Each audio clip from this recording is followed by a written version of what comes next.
magnificent town hall like this one here at Bolton is a grand example of Victorian civic pride. The success and prosperity that the Industrial Revolution brought to towns like this left us with some magnificent buildings.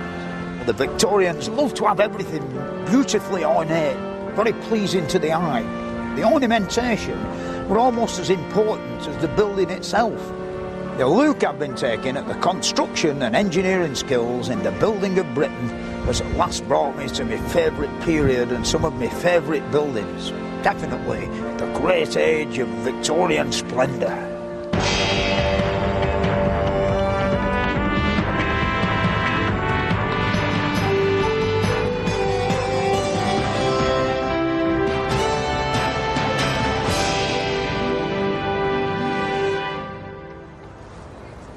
I first became interested in buildings when I was about 15 years old, and of course I lived here in this small terraced house, and my mother and father wanted me to be an undertaker.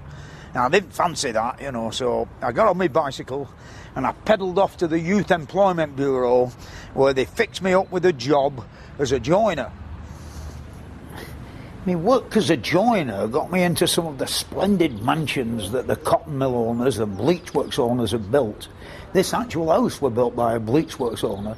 The thing is, I couldn't help but notice, having come from an house that hadn't got any skirting boards, you know, the quality of the woodwork. All the beautiful skirting boards and marble fireplaces and architraves and panel doors, and best of all, the fancy plastered ceilings. Made me wonder, you know, how ever did they do it? Of course, it's a pub now, so really everybody can enjoy it.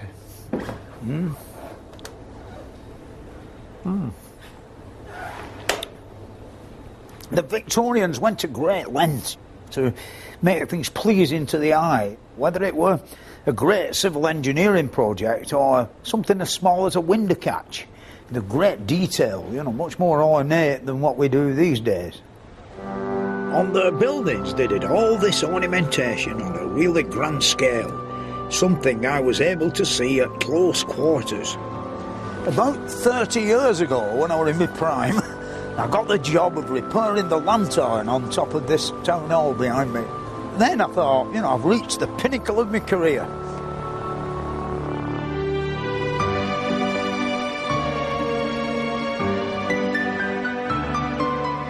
Round the top, in the balustrade of the lantern, there are 16 stone pillars, and I made a machine and actually turned these stone pillars. And then, of course, I taught myself into gilding the ball on top and pointing the whole lantern right down to the top of the lead. When it was built in the 19th century, it was a time when they had a great respect for the past, and they wanted their buildings to reflect the values of an earlier age. They built a new Houses of Parliament that matched the medieval splendours of Westminster Abbey right next door, and they made country houses look like castles. Eastnor Castle in Herefordshire isn't really a proper castle. What it is a big, comfortable country house designed to look like one. It was built for the first Earl Somers in the first part of the 19th century, and he wanted everybody to know how rich and well established his family were. So he commissioned the architect Robert Smirk to design a place that would look as big and impressive as one of the castles that Edward I had built nearly 1,000 years earlier. Eastnor took 6 years to build and cost over £85,000. And at a time when Britain's aristocracy felt threatened by the recent French Revolution, it sent a very clear message to the ordinary people round about. It said, remember who your masters are. The scale of this building is as impressive as any of Edward's castles in Wales. In the first 18 months alone, there were 4,000 tonnes of building stone used, 16,000 tonnes of mortar, 600 tonnes of wood, and this were just only in the construction of the walls. These walls are built directly onto the granite bedrock, so there was little need for any foundations. But when you look up, it makes you wonder how they got the walls so smooth. And of course, where are the put log holes for the scaffolding?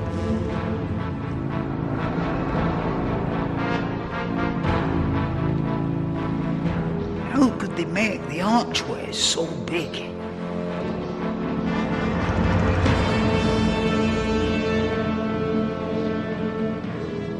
How could they vault such a large cavernous space like this without using massive structural timbers?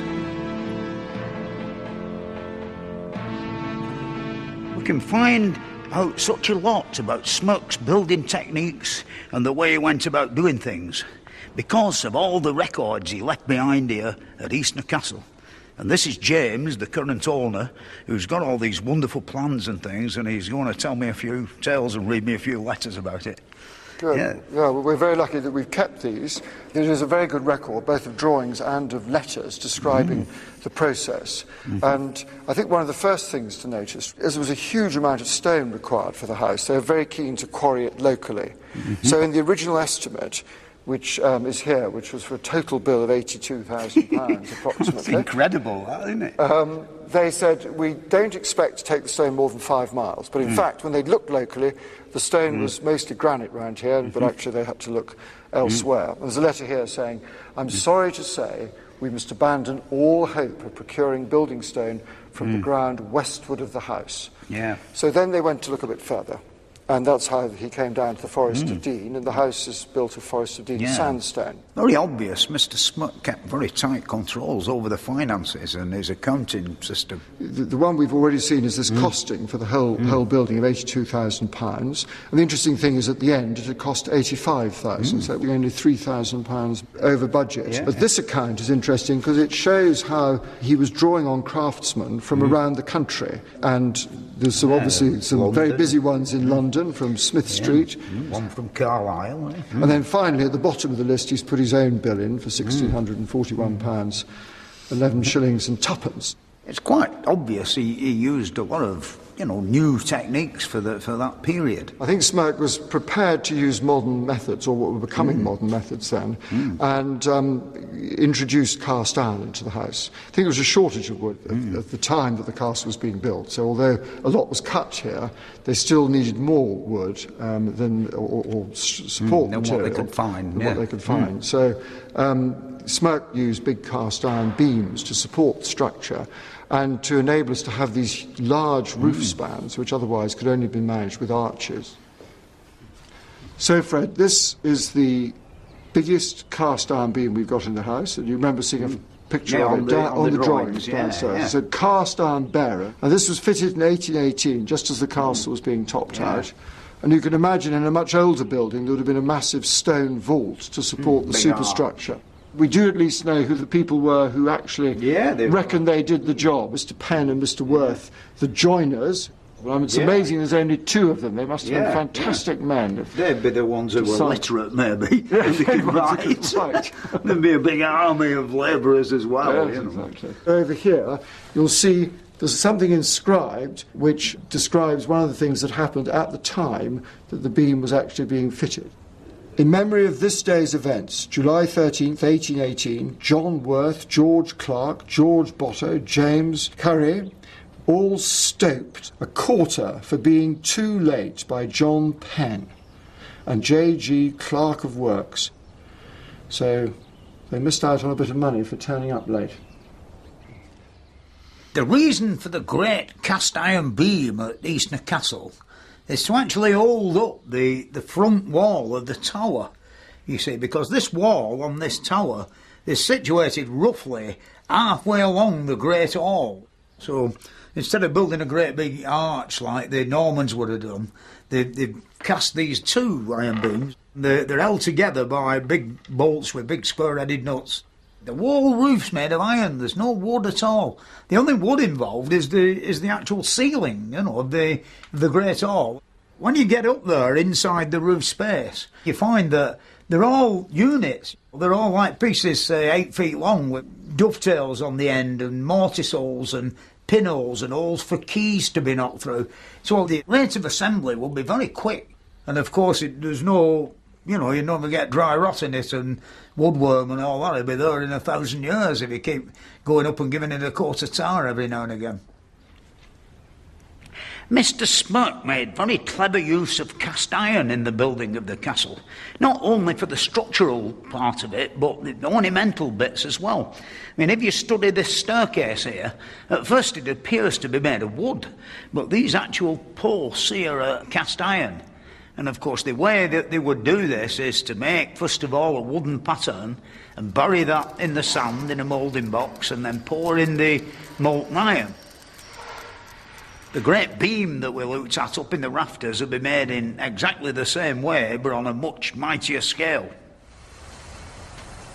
It wasn't the only modern technique that Smirk used. You know, in the letter he mentions that he'd purchased an hydraulic engine.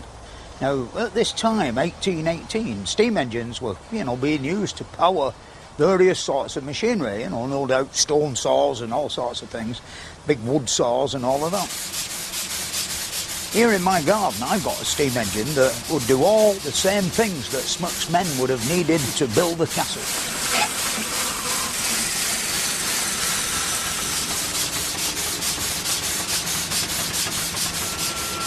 It meant that great amounts of stone could be cut and made nice and smooth in a fraction of the time it would have taken to do the job by hand. One man could now do what hundreds were needed for in the past, and they were able to more or less mass-produce beautiful detail and ornamentation. It's this that I like about the Victorian era. That's why I've got so much of this sort of stuff here in my house, I mean, this wonderful bit here came off the front of a shop somewhere, and you couldn't see it, of course, for the paint, the detail. So I boiled it up in caustic and all the paint come off, revealing all this lovely fancy work. And it's made of pots, actually, terracotta. And then, like the wonderful age of Victorian gas lighting, the trouble that they went to, there must have been lots of gas leaks from all the various joints and taps. And up there, we've got some more terracotta lion's heads off a pub. Even things like sports trophies, were beautifully made. I mean, my grandfather here, the guy with the funny shorts on, he were a runner at the turn of the century. And he won lots of wonderful things, lots of French clocks. And this specimen here, this palm tree with the cut glass bowl on top, one of the nicer items that he won. When it's been handed down over the years in the family, and I've ended up with it. When you think about it, when you're having building work done, the plasterers and the tilers and the joiners are as important as the men who actually built the place. Once Eastnor Castle had been built, they proceeded with the interior work, and it was all pretty lavish. This is the Gothic drawing room, which was redecorated in 1849. And for me, this is the height of Victorian splendour and embellishment. And it's a very fine example of how good they were at decorating places back in them days. The man responsible for the room was the architect and designer Augustus Welby Pugin. Pugin had a great passion for Gothic architecture of the medieval cathedrals, all those pointed archways and ornate stonework. To him, Gothic architecture wasn't just a passing fancy. He really believed in it with his heart and soul. This is St Giles at Cheadle in Staffordshire, which was designed by Pugin when he was at the height of his career. He got together a team of craftsmen to provide the decorative detail for buildings like this, and I went to see how some of it was done.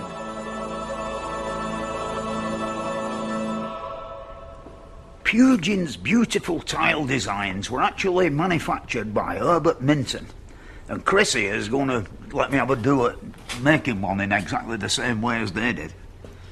Hi, Fred. Right. OK, this is one of the earliest forms of decorative tile manufacture. This is very much a Pugin design. So we start off with the buff colour, the light colours, and they're pressed into the plaster mould, and then the background clay is added. You want to have a go, Fred? Yeah, go on. There's the clay. Just use your thumb and push it into all the corners. No, hang on. I've not got enough on. That's it. You're going to take your cake of clay. and just pat that on the surface and slap it down right in the middle there. Yeah. Boom. That's it. And then you need to beat the clay in, beat a row up the middle. That's consolidated the clay, and the next job is to wire the surplus off. So if you take your wire, stretch it out taut. It's quite hard stuff. It is, isn't it? So we can get rid of that. You can, yeah. That's it, that's enough. Pull it out. And that's the back stamp. There it is. Once it's dry, we can release it round the edges. Then we take a liquid version of the clay and pour it into the recesses that are left in the pattern. The final stage in the process is to scrape away the surplus on top of the tile. This is very time-consuming. So as Minton became more successful, they had to find ways of speeding up production, and they started to use tile presses, beginning to semi-automate the process. Even so, many of the printed designs still needed to be finished and glazed by hand. So you can see Pugin came up with a strange mixture of the old and the new, and he created some magnificent designs, and said he never stopped working, you know. He did over 2,000 designs for the fixtures and fittings in the Houses of Parliament alone. And this was the job that made Pugin's name. He got it as a result of the old Palace of Westminster burning down in 1834. The commission to rebuild it had actually gone to someone else. Sir Charles Barry was the main man for the classical style of architecture that was popular at this time, buildings like Bolton Town Hall.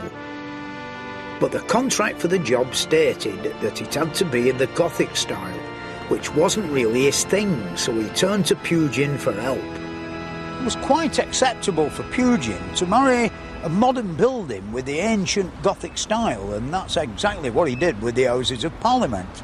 If you look at the two buildings behind me, one were built at the time of Henry VIII and the other were built in the 1830s. Can you spot the difference? No, you can't, and that's the point. Pugin wanted to build something that would match Westminster Abbey next door.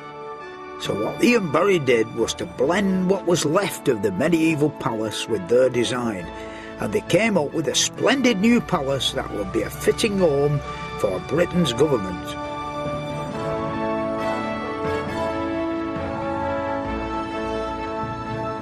Work began in 1837, and the Pugin-Barry partnership was dead right for the job. While Pugin looked after the detail of the design, Barry was free to tackle the even more difficult problems of how actually to build the palace in the first place.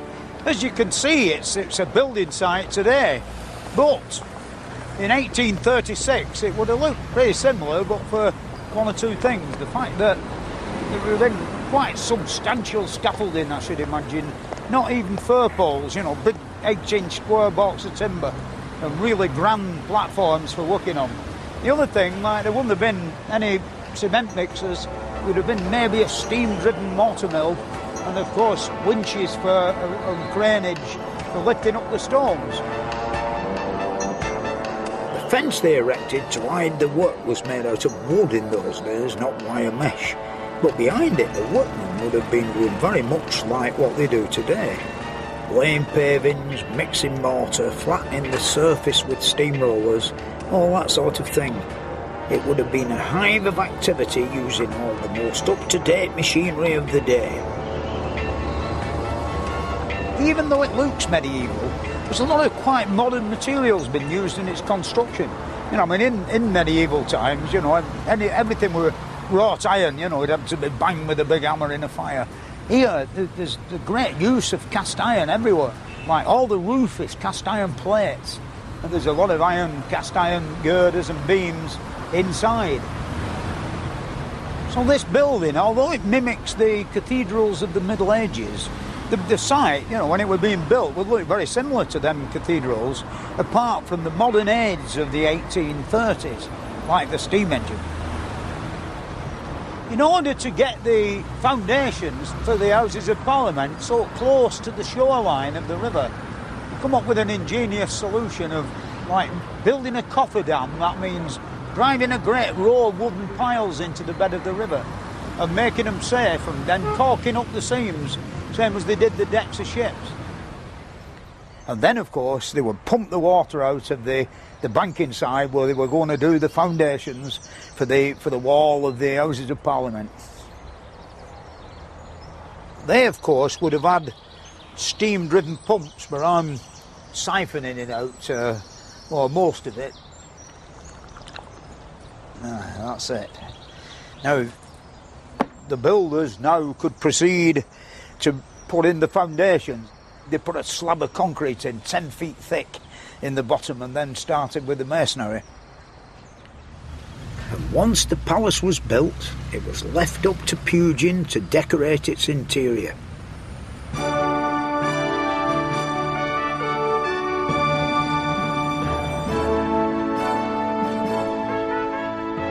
This is the interior of the House of Lords. And here Pugin used all his skills to make a grand statement.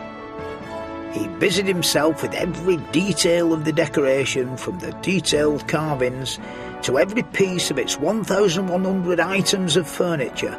He even designed the wallpaper. The original designs for Pugin's interiors were done by Crace Brothers. And here at Cole & Companies, they've got the actual original Pugin blocks. These blocks were used to print Pugin's patterns onto sheets of wallpaper. You have to line it up with a mark and press down hard with a foot pedal. There can be as many as 7 different printing processes to go through. Another method Pugin and Crace used was to print the pattern onto the wallpaper with glue and then stick flocking to it to give it a textured look. And they still beat it on today in the same way as it was done in Pugin's time. Pugin died in 1852, but work on his designs for the Houses of Parliament went on. In 1858, the Westminster Clock Tower was completed, the one we call Big Ben, after the bell inside it. It stands 316 feet high and 40 feet square, and is constructed of Anston stone from Yorkshire with a brick core. By 1860, all the work had been completed at a total cost of just under £2,200,000. Big Ben has 334 steps leading up to the belfry, and a further 59 to the lantern above.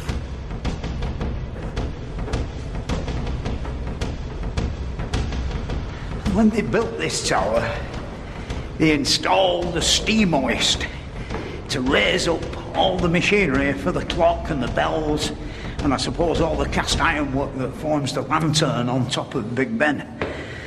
When the job was finished, they shifted it all out the bottom. In my opinion, they should have left the steam winch, because this staircase is the only way up here. And believe me, it takes it out of you.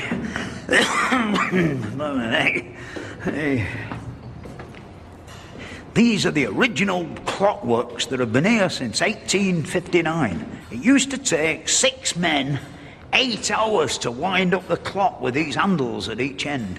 But of course nowadays it's electrified, which has took a lot of hard graft out of it.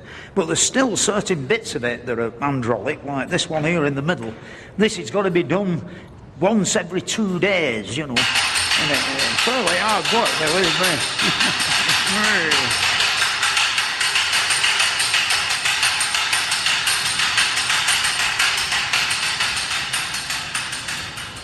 The design of the mechanism followed strict requirements from the Astronomer Royal, who wanted to ensure that no matter how hard the wind blows on the hands outside, the rate of timekeeping remained constant.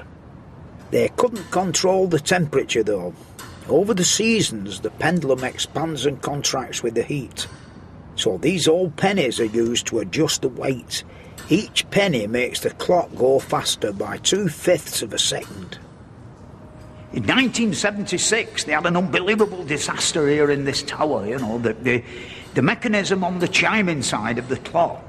The brake failed and the weights began to descend inside the tower, and reputedly it reached the speed of 200 miles an hour, which would make these wheels go round a hell of a speed.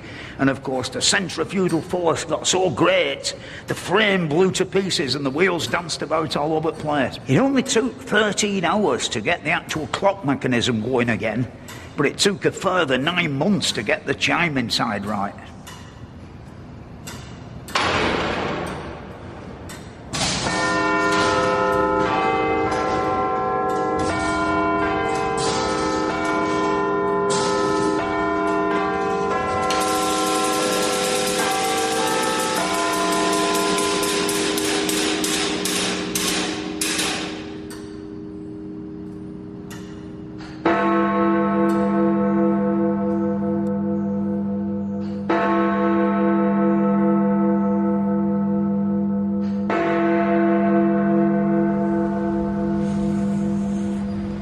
I don't know what they're going to say next week when I go to the hearing aid clinic.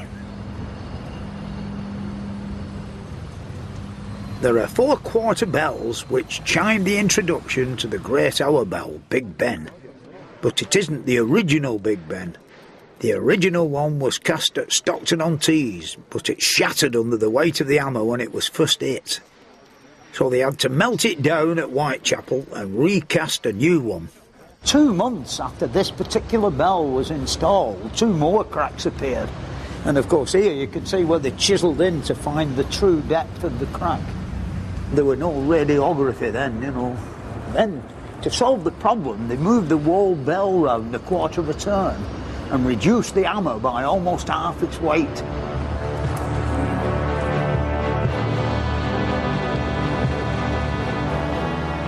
The clock tower is the crowning glory of the Palace of Westminster, and it's one of the greatest and most recognisable national monuments we've seen in the building of Britain.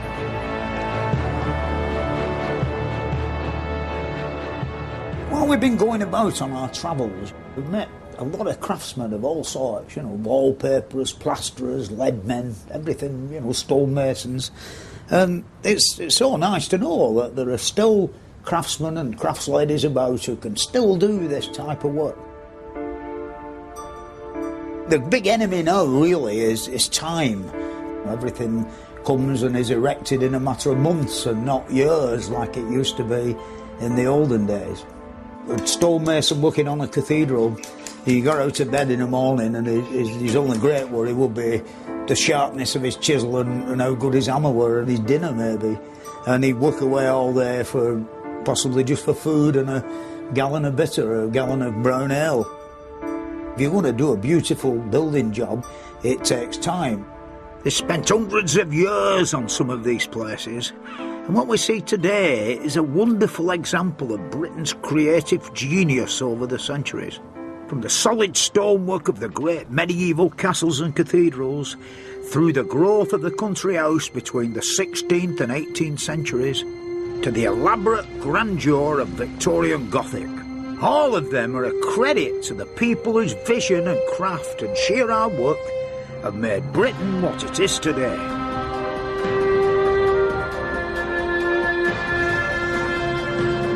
If you'd like to find out more about the building of Britain, then why not visit the website at bbc.co.uk/history.